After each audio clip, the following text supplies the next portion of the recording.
Então, galera, sejam bem-vindos ao vídeo da sexta-feira, mas antes, só por curiosidade de vocês, caso ficou alguma dúvida com relação ao vídeo de ontem, tá bom? Gostaria de estar lendo o que está na lição aqui. Embora a espada seja uma ferramenta legítima do Estado, Jesus declarou que as armas são proibidas para a igreja no Novo Testamento. Então foi exatamente o que nós comentamos ontem, de que o Estado, ele tem a autoridade de usar as espadas, as armas, ele tem autoridade para agir quando necessário, mas ele precisa agir na defesa da população. Então eu dei um exemplo, por exemplo, de um cara que está, por exemplo, roubando um banco com a arma, poxa, aí a polícia precisa agir da mesma forma, gente, não existe isso, vai defender de forma diferente a polícia que vai morrer aí, se não for com as armas. Então, o Estado precisa agir com as espadas. Já a igreja, não. Conforme o que está escrito aqui, a Bíblia deixa bem claro, o Estado no seu quadrado, a igreja no seu quadrado.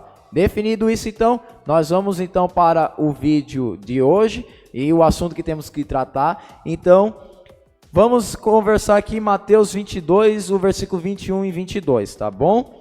Então, já estou com a minha Bíblia aqui aberta e acompanhem comigo aí, verso 21 e 22, que no qual nós vamos retornar ao começo, Estênio, da nossa lição que estávamos conversando, né, sobre a questão do que os fariseus queriam pegar Jesus no pulo do gato, né? Então, o versículo 21 e 22 diz assim: de César eles responderam. Então Jesus lhes disse: deem, pois, a César o que é de César, e a Deus o que é de Deus. Ouvindo isso, admiraram-se e, deixando, foram embora. Aqui Jesus estava se tratando então com os fariseus a questão do imposto. E eu queria então, meu amigo, conversar com você essa pergunta aqui, ó. Qual era a intenção dos espias, né, essas pessoas que estavam aqui, ao perguntar sobre o tributo a César para Cristo? A intenção, deixando bem claro, é que eles queriam de alguma forma chegar em Jesus para que ele fosse acusado de sonegador. De que está sonegando impostos. Se Jesus tivesse chegado e falado assim, você não é obrigado a pagar impostos, você não deve pagar impostos, você não recebe quase nada em troca pelos impostos que você paga, Jesus estaria indo contra a lei. Jesus seria taxado como um sonegador, né? Mas não foi isso que Jesus falou, não foi isso que Jesus disse. Porque ele falou o quê? Dá a César o que é de César. Porque assim, é a mesma coisa hoje. Tipo assim, naquela época, você imagina, no período romano, já tinha diversos impostos como tem hoje. Sim. E a população recebia muito pouco de volta, né? Porque hoje, quando você paga imposto, você espera receber o mínimo, pelo menos, a educação, questão de saúde, moradia, essas coisas, para poder você ter, assim, da alimentação, o básico. E, assim, quando você paga impostos, você paga os impostos para que tenha melhor transporte e tudo mais. Naquela época não tinha basicamente nada. O governo não oferecia basicamente nada. E assim, mas não é porque... E tinha também a questão da corrupção já, né? Então, assim, pagava-se impostos e tinha uma grande gama de corrupção. No entanto, Jesus não deixou que, independente disso, não foi o que Jesus falou para que não pagasse impostos só porque tem corrupção, só porque não chegava, não tinha nenhum retorno.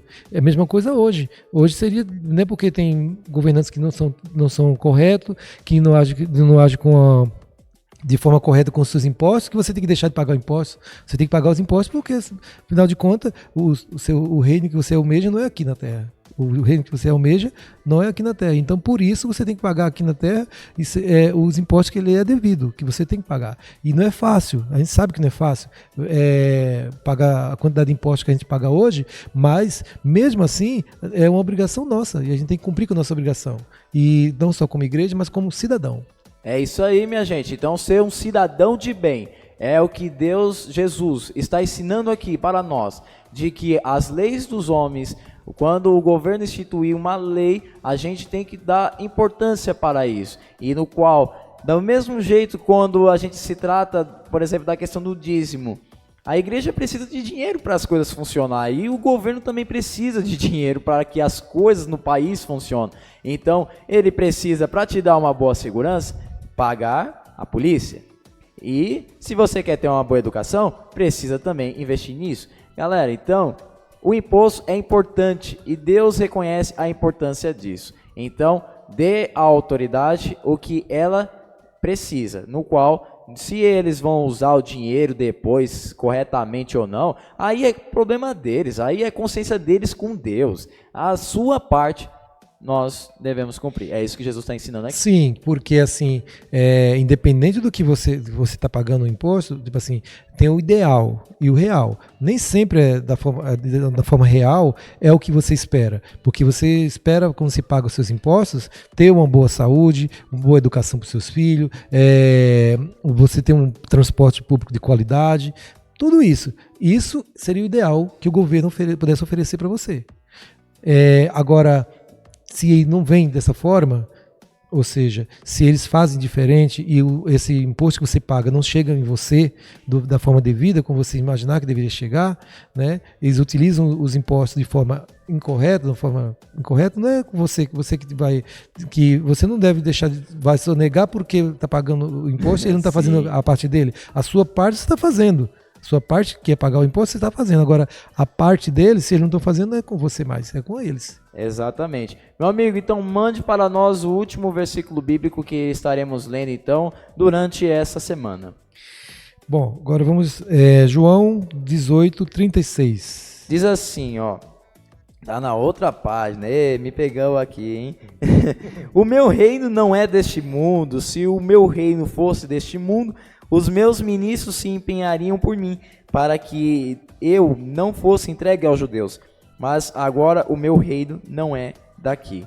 Então, o que essa frase, meu amigo, falando aqui, que o reino de Cristo não é daqui, traz conforto para você essa frase? O governo dele, principalmente o governo que não vai ter corrupções? Se a gente busca ter um governo justo, se a gente busca estar num lugar bom, que vai ter uma boa moradia, que não vai ter mais sofrimento, que não vai ter mais dor, você não pode perder essa esperança.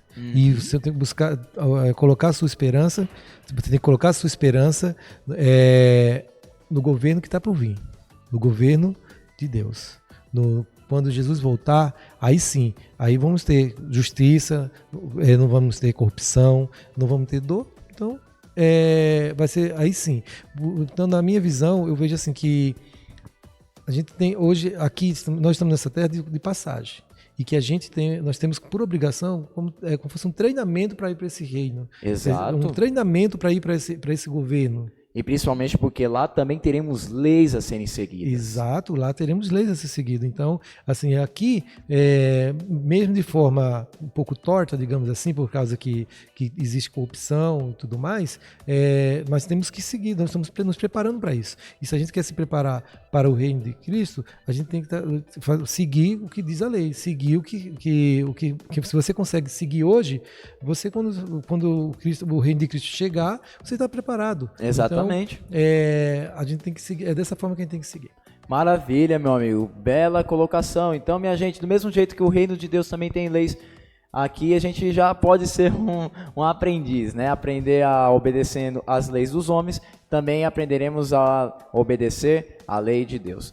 Meu amigo, é isso aí. A gente chegou então a mais uma lição, ao fim de mais uma lição. O que você achou dos momentos que passamos aqui? O seu assunto, na minha opinião, foi uma lição um pouco difícil de se falar, porque é um assunto meio polêmico. Mas gostou? Valeu a experiência? Valeu a experiência. Eu agradeço desde já pelo convite, Luan.